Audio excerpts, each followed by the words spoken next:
అందరికీ నమస్కారం. నేను మీ కొర్వి వినయ్ కుమార్. నల్గొండ, వరంగల్, ఖమ్మం ఎమ్మెల్సీ ఉప ఎన్నిక మూడు ప్రధాన పార్టీలకు చాలా ప్రతిష్టాత్మకంగా మారింది. అయితే ఎందుకు మారింది అన్నది ఒక ప్రశ్నగా మారింది. అయితే ఎమ్మెల్సీ ఉప ఎన్నికల్లో ఓటింగ్ శాతం 72.37%గా నమోదైంది. ఈ ఎమ్మెల్సీ ఉప ఎన్నిక పదవీ కాలం కేవలం 3 సంవత్సరాలు మాత్రమే. అంటే 2027లో ఈ ఎమ్మెల్సీ పదవి ముగిస్తుంది. అయితే కేవలం 3 సంవత్సరాల పదవి కాలం ఉన్న ఈ ఎమ్మెల్సీ ఉప ఎన్నిక 3 పార్టీలు ఎందుకు ప్రతిష్టాత్మకంగా తీసుకున్నాయి అంటే, ముందుగా కాంగ్రెస్ పార్టీ గురించి చూద్దాం.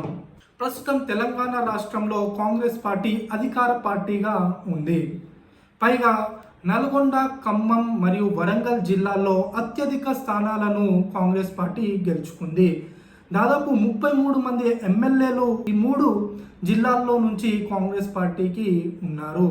అంతేకాకుండా 7 మంత్రులు, అంటే 3 మంత్రులు ఖమ్మం నుంచి, నల్గొండ, వరంగల్ నుంచి చెరో 2 మంత్రులు కాంగ్రెస్ పార్టీకి ఉన్నారు.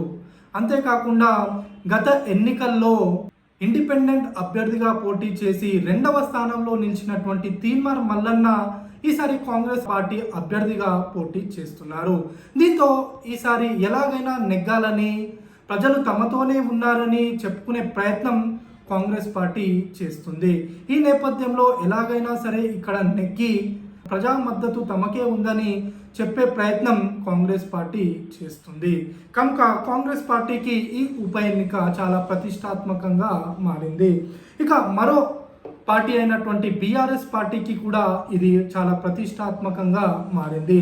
ఎందుకంటే బీఆర్ఎస్ పార్టీ ప్రస్తుతం కాంగ్రెస్ పార్టీ పైన తీవ్ర వ్యతిరేకత ఉందని, ప్రజలు కాంగ్రెస్ పార్టీ ప్రభుత్వాన్ని జీర్ణించుకోలేకపోతున్నారని బీఆర్ఎస్ పార్టీ పదే పదే చెప్పుకుంటూ ఉంది.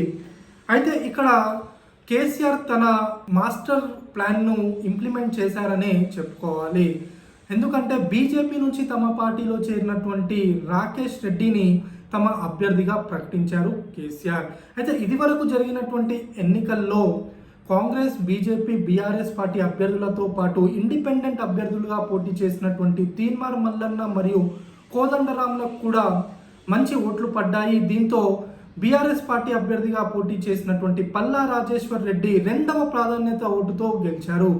ఈ నేపథ్యంలో ఈసారి కూడా సేమ్ అలానే 2 ఇండిపెండెంట్ అభ్యర్థులు టఫ్ ఫైట్ ఇచ్చే అవకాశాలు ఉన్న నేపథ్యంలో ఈసారి కూడా 2వ ప్రాధాన్యత ఓటు అనేది చాలా కీలకంగా మారుతుంది.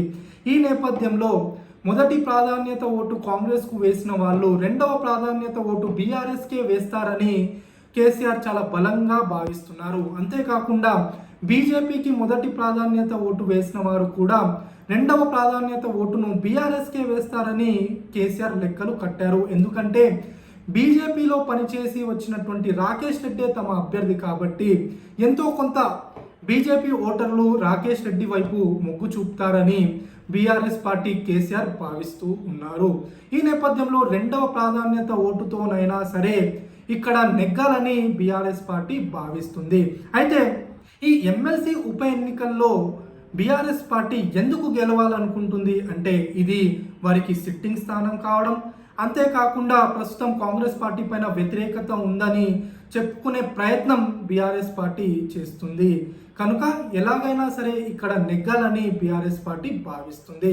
తామే కాంగ్రెస్ పార్టీకి ప్రత్యామ్నాయమని, రాబోయే రోజుల్లో తిరిగి బీఆర్ఎస్ పార్టీ అధికారంలోకి వస్తుందని చెప్పే ప్రయత్నం బీఆర్ఎస్ పార్టీ చేస్తుంది. ఇక మరో పార్టీగా ఉన్నటువంటి భారతీయ జనతా పార్టీ కూడా ఈ స్థానాన్ని చాలా కీలకంగా తీసుకుంది. గత ఎన్నికల్లో బీజేపీ అభ్యర్థి ఇక్కడ 4వ స్థానంలో నిలిచినప్పటికీ కూడా ఈసారి మాత్రం కొంత పాజిటివ్ ఓటింగ్ తమ వైపు ఉంటుందని బీజేపీ భావిస్తుంది. మొన్న జరిగినటువంటి పార్లమెంట్ ఎన్నికల్లో తమ పార్టీకి ఎక్కువ సీట్లు వచ్చే అవకాశం ఉందని బీజేపీ భావిస్తుంది. అంతేకాకుండా ఎడ్యుకేటర్స్ ఎప్పుడు కూడా తమతోనే ఉంటారని భారతీయ జనతా పార్టీ చెప్పుకుంటూ వస్తుంది. ప్రస్తుతం బీఆర్ఎస్ పార్టీ బలహీన పడిన నేపథ్యంలో ఇదివరకు బీఆర్ఎస్ వైపు ఉన్నటువంటి ఓటర్లందరూ కూడా ఈసారి బీజేపీ వైపే మొగ్గు చూపుతారని బీజేపీ లెక్కలు కడుతుంది. అంతేకాకుండా పార్లమెంట్ ఎన్నికల అయిపోయిన నేపథ్యంలో రాష్ట్రానికి చెందినటువంటి బీజేపీ కీలక నాయకులందరూ కూడా బీజేపీ అభ్యర్థి గుజ్జుల ప్రేమేందర్ రెడ్డికి మద్దతుగా ప్రచారం చేయడం జరిగింది. దీంతో ఈసారి ఇక్కడ బీజేపీ గెలుస్తుందని, పార్లమెంట్ ఎన్నికల విజయాన్ని తాము కంటిన్యూ చేస్తామని బీజేపీ నాయకులు చాలా ధీమా వ్యక్తం చేస్తున్నారు. దీంతో బీజేపీకి కూడా ఇది చాలా ప్రతిష్టాత్మకంగా మారింది. కాంగ్రెస్ పార్టీకి తామే ప్రత్యామ్నాయమని 2029 ఎన్నికల్లో తామే అధికారంలోకి వస్తామని చెప్పుకునేందుకు భారతీయ జనతా పార్టీకి ఈ ఎమ్మెల్సీ ఉప ఎన్నికల్లో గెలవడం అనేది చాలా కీలకంగా మారింది. అయితే ఈ 3 పార్టీ అభ్యర్థులతో పాటు ఈసారి ఇండిపెండెంట్ అభ్యర్థులుగా పోటీ చేస్తున్నటువంటి అశోక్ సార్ కూడా తాను చాలా ధీమాని వ్యక్తం చేస్తూ ఉన్నారు. జియో 46ను రద్దు చేస్తామని అధికారంలోకి వచ్చినటువంటి కాంగ్రెస్ పార్టీ ఇప్పటి వరకు చేయలేదని, కాంగ్రెస్ పార్టీ కూడా బీఆర్ఎస్ పార్టీ లాగే మోసం చేస్తుందని అశోక్ సార్ చాలా ప్రధానంగా చెబుతూ వస్తున్నారు. ఈసారి నిరుద్యోగులు అందరూ కూడా, అంతేకాకుండా జియో 46 అలానే జియో 317 అభ్యర్థులందరూ కూడా తనకే మద్దతు తెలుపుతున్నారని అశోక్ సార్ తెలుపుతూ ఉన్నారు.